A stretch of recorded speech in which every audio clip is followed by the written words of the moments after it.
महाराष्ट्रामध्ये मतदानाची टक्केवारी घसरल्याचं चित्र बघायला मिळालं। महाराष्ट्रामध्ये अंदाजे 54.33% इतकं मतदान झालेलं आहे, तर कल्याणमध्ये सर्वात कमी 47.8% इतकं मतदान झालंय। ठाण्यामध्ये 49.81%, नाशिकमध्ये 50.10% मतदान नोंदवलं गेलं।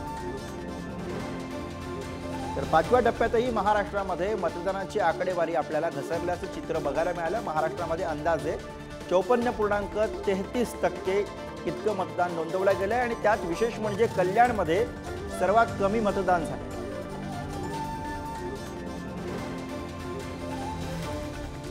तर या आकडेवारीवर एक नजर टाकूयात।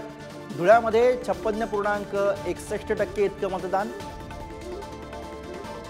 तर तिकडे दिंडोरीमध्ये 62.66% मतदान हे कालचं सर्वाधिक मतदान आहे। त्याचबरोबर नाशिकमध्ये 57.10% मतदान झालेलं आहे। उत्तर महाराष्ट्रामधल्या 3 जागा, पालघरमध्ये 61.65% इतकं मतदान झालंय।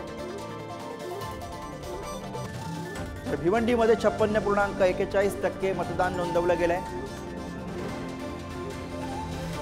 कल्याणमध्ये सर्वात कमी 47.8% इतकं मतदान झालंय। त्याचबरोबर ठाण्यामध्ये 49.81% मतदान झालेलं आहे। मुंबईतल्या जागा, मुंबई उत्तरमध्ये 55.21% मतदान। मुंबईतल्या मतदानाची आकडेवारी मुंबई उत्तर मध्यमध्ये 51.42%, तर मुंबई उत्तर पूर्वमध्ये 53.75%, मुंबई उत्तर पश्चिम मध्ये 53.67% इतकं मतदान झालेलं आहे। तर तिकडे दक्षिण मुंबईमध्ये कमी 27.70% इतकं मतदान नोंदवलं गेलं। त्याचबरोबर दक्षिण मध्य मुंबईमध्ये 51.88% मतदान झालंय।